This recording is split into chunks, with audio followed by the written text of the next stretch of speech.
En casi todas las estructuras que tenemos a nuestro alrededor hay un elemento muy importante que se llama columnas. Sí, las columnas, y su historia es fascinante, pues inicia desde el antiguo Egipto con la construcción de templos y palacios, y en la antigua Grecia, ya que por su arquitectura tan conocida habían columnas dóricas, jónicas y corintias. O sea, sí, la historia muy importante, pero A ver. Las columnas muy interesantes y demás, pero ¿qué hace que no se nos caigan las estructuras encima? Pronto pensarás que es como doblar un lápiz y ya está, pero no. Para empezar, ¿qué fuerzas internas soporta una columna? Siempre una fuerza axial y un momento flector, o sea, por un lado una carga en compresión que intenta aplastar la columna como si te pararas sobre un bloque de plastilina, y otra que intenta doblar la columna como el lápiz que les decía. Estas cargas nos deforman la columna. Esto debido a la interacción entre la fuerza axial y momento flector, que causan diferentes situaciones de falla. Pues correcto, entonces hay que suponer que en nuestra columna los esfuerzos son proporcionales. ¿Qué quiere decir? Que podemos sumarlos y restarlos entre ellos, generando una resultante. Nos quedaría más o menos así. Y la flexión haría esto. Pero como les dije, podemos sumar las deformaciones quedándonos. Resumiendo, las columnas soportan tanto cargas axiales como momentos, por lo que los diseñadores se hicieron la vida más fácil y decidieron crear algo que se llama curvas de interacción, que como su nombre lo indica, relaciona dos cosas, para este caso, fuerza axial y momento flector. Y sí, tal vez estés diciendo muy fácil y todos felices, o tal vez pensaste en otra posibilidad. ¿Qué pasaría si los ejes estuvieran inclinados? Es decir, que no nos dividen la sección en formas simétricas. Pues todo pasa de ser felicidad a tristeza. Pero bueno, entonces, imagínate algo como así. O sea, visto desde arriba me refiero a que no es algo así, sino así.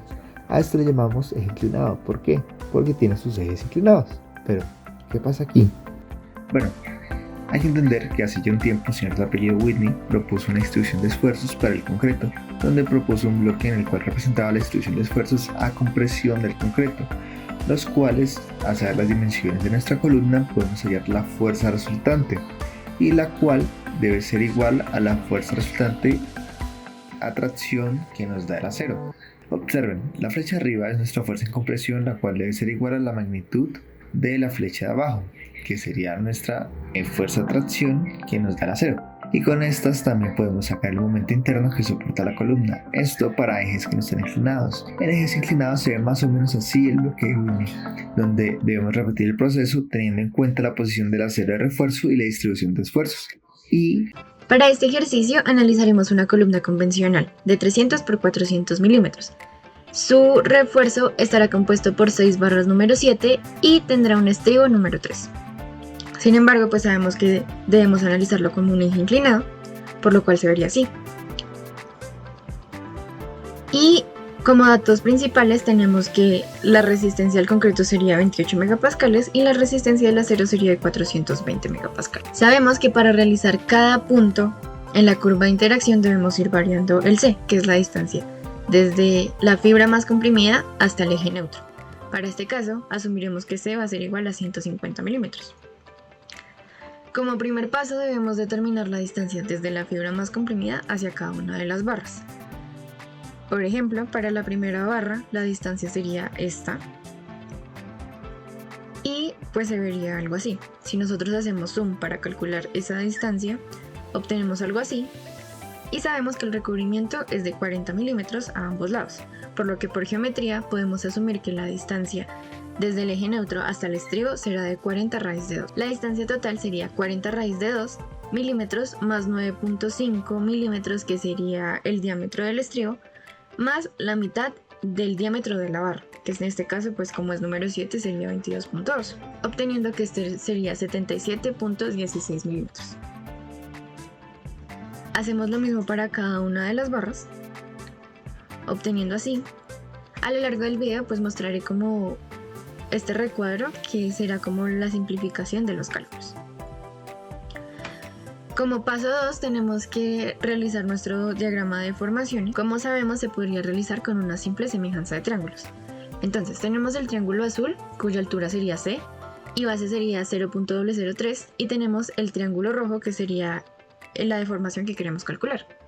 Como ya hemos calculado D, pues su altura sería C menos D, para así determinar que cada una de las deformaciones estarían compuestas por 0.003 por C menos D sobre C, obteniendo así que para cada una de las filas o barras que estamos analizando, estos serían los valores. Luego planteamos el diagrama de esfuerzos, que sabemos que por Whitney se puede representar la zona comprimida del concreto como un bloque, un rectángulo, y pues cada una de las reacciones en los aceros.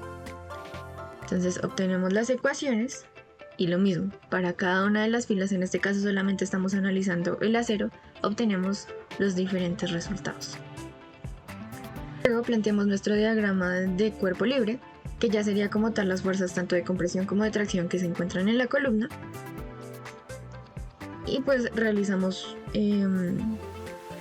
la sumatoria de fuerzas y de momentos. Entonces obtendríamos que la fuerza sería igual a la sumatoria de las fuerzas de compresión más o menos las sumatorias de fuerzas de tracción, dependiendo de cómo estén actuando en la columna, y pues el momento sería cada una de las fuerzas multiplicadas por su brazo, teniendo en cuenta que el punto lo asumimos desde acá, donde está la reacción NM.